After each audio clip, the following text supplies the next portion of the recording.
Hi everyone, this is Blake Anderson and I'm a registered social worker and therapist here in Toronto, Ontario. In this video, I'm going to cover narcissistic family dynamics, perception, reality, and healing. So the goal is to challenge this notion that in a narcissistic family that perception is reality in terms of how the narcissistic parent or parents create this false perception and try to convince you and others that it's actually reality.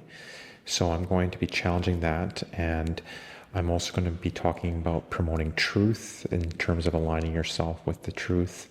I'll be using different thinkers, primarily Sam Vatkin, in terms of his understanding. He has a video online called The 13 Signs That Your Family is Narcissistic. He recommends those 13 signs to pay attention to.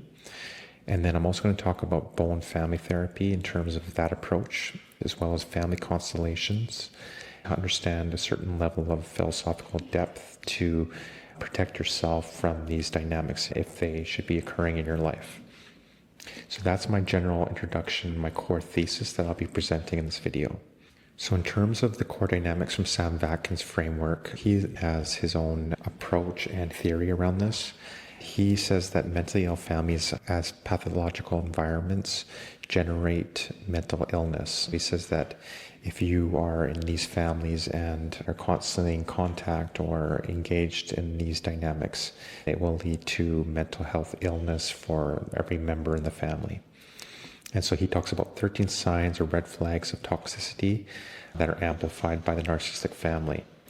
At the end of the day, if you have more than 6 of these signs, he says that it's really very much the advice to him to go no contact, as these people and families can be very much toxic to your mental emotional health. And so covering that video, I just want to highlight those 13 red flags and some common themes I came across when that video. So he talks about enmeshment and roles. So family is a single organism. So it's a meshed, merged, infused system.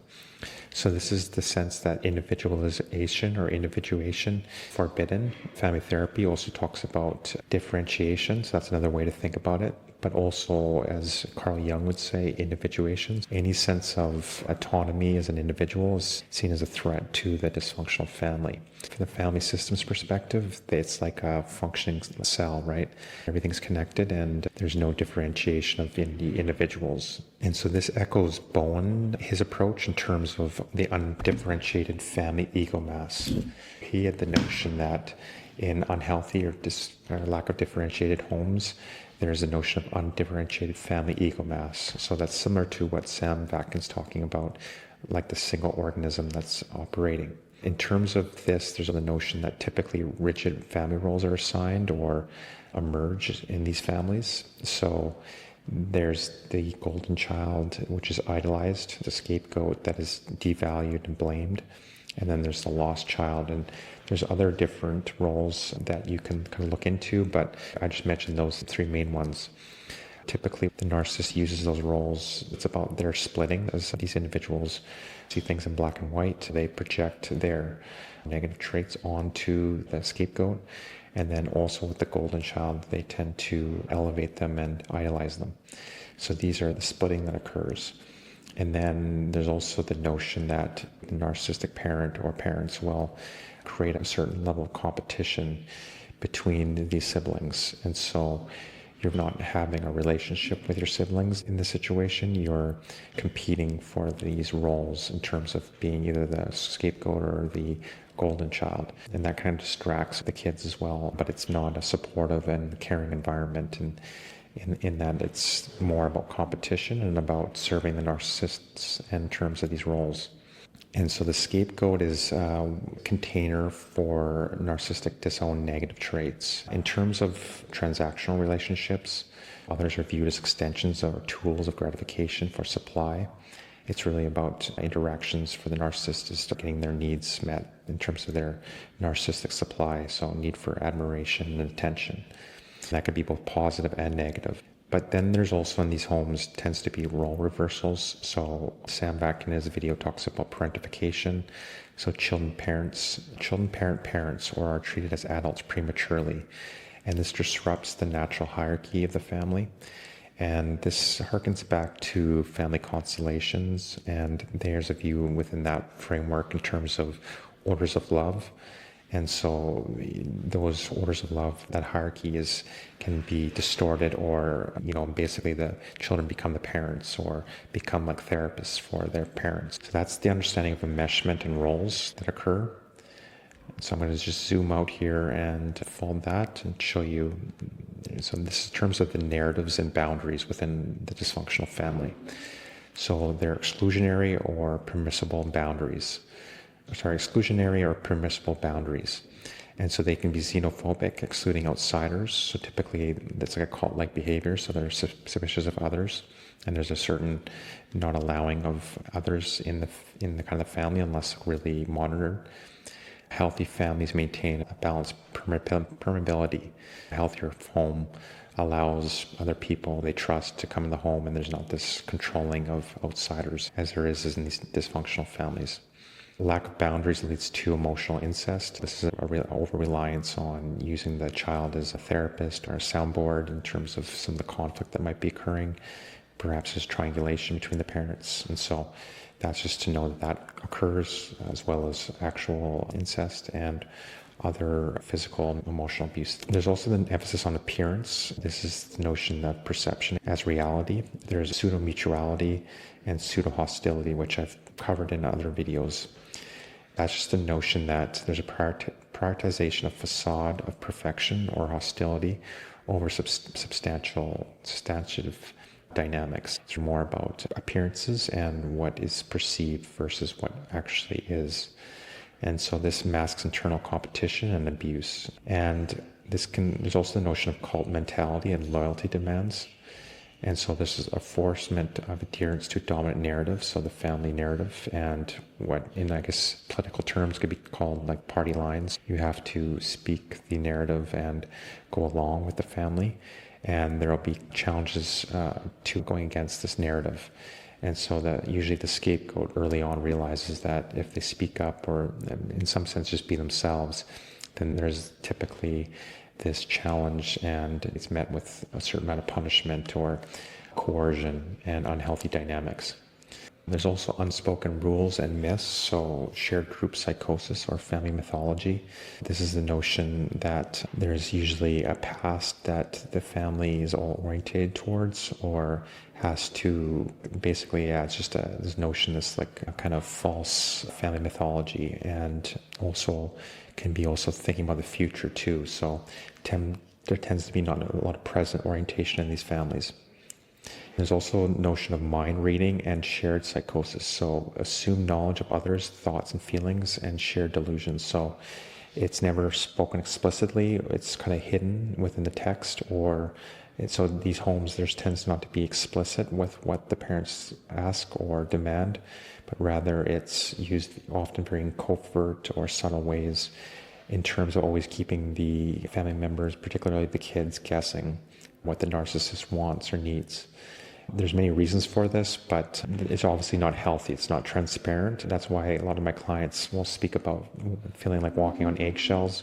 They never really know explicitly, and there's never that open communication that can occur in a healthier home. They're constantly guessing and trying to appease the narcissist. The communication is never explicit or direct. Rather, it's usually hostile. And that's why these homes are very toxic and dysfunctional. And the final aspect to Sam Vatkin's video that I wanted to cover is the notion of some of the abuse and healing implications to this. And so, as a general principle, there's a lack of accountability. So I've heard many stories with a lot of my clients, and that typically is a common theme. At some level, they are looking to keep their narcissist parent or family member accountable. At the very least, just get them to acknowledge or, apologize. But typically, obviously, to these individuals and their false self and needs to be superior, they have a tendency to not take accountability. And when they do, it's usually a half-ass or a half not very genuine emotional apology and empathetic, right? And as mentioned, Sam Vaknin talks about past or future-oriented focus. The dysfunctional family will either dwell in nostalgia or fantasy, avoiding the present. So they can be archaeological or fantastical families. There's this shared mythology from the past, as well as this, I guess, could be considered future faking or kind of exaggeration of the future. And also the notion of the false self as a survival strategy. For the narcissist, this is very much their survival to defend their false self. And typically when someone's backed into a corner, they can become quite aggressive, but they tend not to take ownership because of the narcissist. Their makeup, the false self, has to be defended at all costs, and everyone has to be sacrificed to the false self. There's more to that, but I just wanted to mention that. And there's the amplification of negativity. So there typically is negative effects. So anger, envy are prioritized over positive, reframed negativity. So these homes, typically there's a lot of negativity, particularly coming from the narcissist. It can also be ego dystonic members and pathological outcomes. Members are often unhappy, depressed, anxious, and eager to flee. There's development insecure attachments and mental health issues that can happen later in life in terms of these adults that grow up in these homes.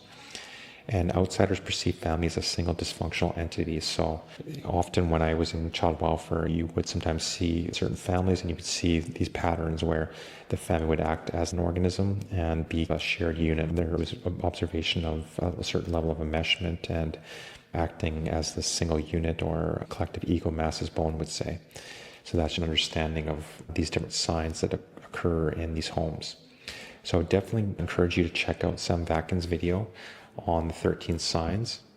And now I just want to turn towards, here I'll fold this and I'll go into integrations with family systems theories. Bowen family systems theory talks about the family being an emotional unit, and he also has a notion of undifferentiated ego mass. So this concept echoes Sam Vaknin's point in terms of family as a single organism. Bowen has this notion of differentiation of self, so it promotes individuation against imposed perceptions.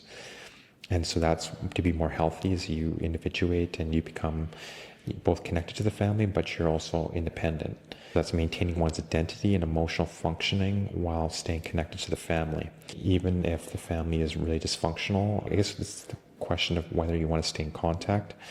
But if you are limited in contact, the goal is to maintain your identity, but stay connected to the family as much as you can.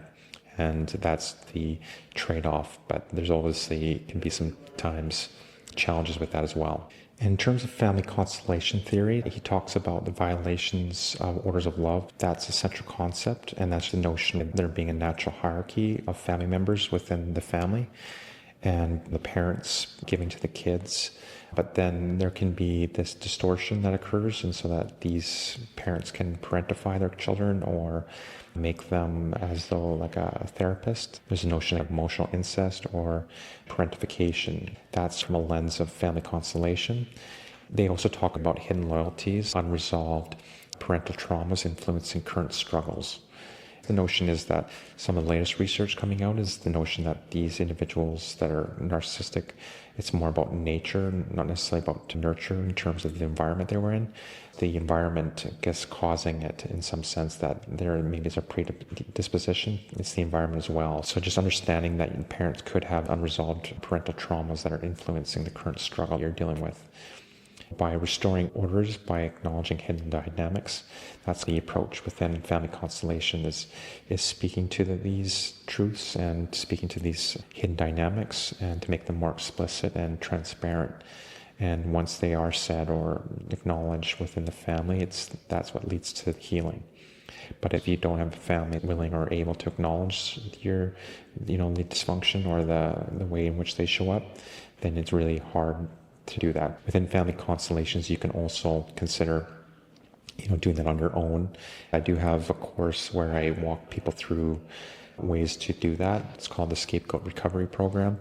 And I offer those skills in terms of understanding how to speak these truths, healing statements you make using family constellations. It's more of an experiential process using representatives to visually explore these family dynamics. Finally, I just want to talk about perception versus reality, so philosophical reflections. And This is just to understand that the family that's dysfunctional distorts reality, and they impose distorted perceptions in terms of the perfect facade as truth. So I just want to talk about the notion of reality being perception. And the way I came across this term was originally within investment circles. They talk about how reality is perception. So within a stock or a company, if people perceive, there's a certain narrative of the company, then that can lead to the upside in terms of understanding the value and making that stock much more valuable. So I'm thinking here of a stock like Tesla. People believe it's going to be a company that's going to be making a lot of money in the future. Some people say it's very expensive in terms of a stock. But then there's also the notion with Elon Musk being controversial, saying things online. There's a perception that he's distracted and not focused on his companies. The truth is he's running multiple companies and has delivered in the past. So that comes down to the question, is it actually the truth that he's distracted and not able to focus on his companies? Or is it just perception? And I guess that's just to understand it from like an investment lens, but I think I just wanted to understand how this shows up in dysfunctional families. There's gaslighting that occurs to enforce the narrative, and there's a creative toxic bonds and cognitive dissonance that occurs. If someone is scapegoated in the family and is a truth teller, the narcissistic family will do their best to gaslight and distort the scapegoat's truth and make the scapegoat doubt themselves, and also give others the perception, particularly if the scapegoat is becoming more confident in their reality testing or what they know to be true. There's typically a smearing campaign that can occur. It goes back to the notion of the false self as a survival strategy, because for the narcissistic parents, it's very much they sacrifice themselves from a very young age to their false self. The inherent message from the narcissist is that you are also to sacrifice to the false self. You do have a choice whether you take the perception of what is the family in terms of serving the false self or the distortion of reality, or you take reality itself. And that kind of goes maybe back to like things like the Matrix. And I have come across a video he has some good books, or a good book on the subject, as well as videos he posts about the notion of the Matrix and how dynamics within a narcissist can be considered like a matrix. But it just is sufficient to say that it's like choosing the red pill or the blue pill. So you either choose reality or you choose the distortion or the perception. And only you know the truth. And sometimes it's difficult in this journey because you don't have alliances within your family or the community at large. There's a lot of crazy making in the sense that you tend to doubt your reality, even though you acknowledge and set a boundary and stood up to the narcissist. Usually when you're in the devalue phase, that's typically coming after the idolization phase, and when there usually is an incident, typically because of narcissistic injury and narcissistic rage, which leads then typically to a boundary crossing, and then the person stand up for themselves. But typically in that devaluation phase, either the narcissist can be in the love bombing or want to pretend nothing happened. So there's this notion of pushing under the rug. But if you've been through that cycle many times, you realize that's to live in a false reality. There's also the notion of the different responses to narcissists. So there's fight, fawn, or flee. Those approaches tend to just aggravate the situation because they're more of a trauma response, right? So they're more defensive. But if you're living more in a sense of differentiation and calmness, that's why in my course I do offer some tools and strategies to really embody these aspects so that you can get free from the narcissistic family dynamic. So that's the understanding of the way in which the family tries to distort reality and distort the truth to serve the narcissistic false self. So in terms of an antidote, or what the solution to this is, anchoring yourself in truth. Reality is testable, and you can think about your intuition. I like to sometimes offer advice to my clients in terms of understanding the head brain, so the intellect, the heart brain, so the emotions, and then your gut in terms of your intuition or your subconscious. And so your intuition usually speaks to you and points out when something's off. It's trusting your conscience and your intuition, and also having a level of skepticism, but skepticism that's not leading to self-doubt. I took philosophy in my undergrad and I have a philosophy degree. And so I tend to rely at times on philosophy. In some sense, psychology, a product of philosophy, or at the very least, to understand the mind, you have to understand reality as well and what the mind is about. And so that's typically reliant on a philosophy of mind. That's why it's important when you're countering these challenges with the narcissist to be able to test reality and to have proper reality testing. That's relying on first principles and also on this notion of ontology, the nature of being. So that's basically what exists. And you're also trusting what's considered knowledge, so your epistemology, so what you take as true. And this can come down to just who you consider an expert and how you ensure that the knowledge is true. It's to understand empiricism, what you sense with your senses and what you can pick up from making observations. This is just to know that by staying rational, taking from a more Bowen lens, you don't let the narcissistic family or the system anxiety of the family overcome and hijack your rationality, right? Because then that leads to a lack of differentiation and will create a certain enmeshment with you and the dysfunctional family, which typically will show up in your own mental emotional health, and as well as how you show up in your family and in your relationships. It's important to have a basis in, anchoring in reality and be able to have confidence in your reality testing. And sometimes that is going no contact or limited contact, where you can get to a place where that's solid for you again, because at times if you're around these individuals too long or too much, they tend to try their very best to distort reality and to make them the reality tester versus you, right? And so it's having healthy skepticism versus self-doubt. So sometimes if you're the scapegoat or you've been on the receiving of narcissistic abuse, there's been some erosion of your self-esteem and your identity, and that leads to a lot of self-doubt, right? The quicker you can get back to yourself and have proper reality testing and anchored in truth. In philosophy, there's a notion of the philosophy triad. So that's truth, goodness, and beauty. And, I don't go too much into the history of the philosophy, but that tends to show up as three main ways to understand values of life. It's making a commitment to that in terms of your life is truth, goodness, and beauty. And I have sometimes my clients write a contract in terms of committing to truth, in terms of their life and goodness, and as well as beauty. And that counters a lot of these distortions and the gaslighting from the family. So that's to understand anchoring yourself in truth. And the final thing I want to talk about is healing strategies and empowerment. As mentioned, I create the self-contract for truth commitment. So that's affirming commitment to truth, goodness, and beauty. Staying above the fray with discernment, not allowing yourself to get pulled within the collective ego mass, or there's a notion of also living out your role self. And this can come down to when you're vulnerable, you can default maybe to your role self, or based off the anxiety within the dysfunctional family, you react and start acting out again from the role self. You have certain false beliefs from very young that you are this role, and or the family does their best to distort and make you assume this role. So that's just to make a commitment to yourself and write it out in a contract. And that's something I do cover in my course you can consider taking. Another strategy and approach is to go no contact or limited contact.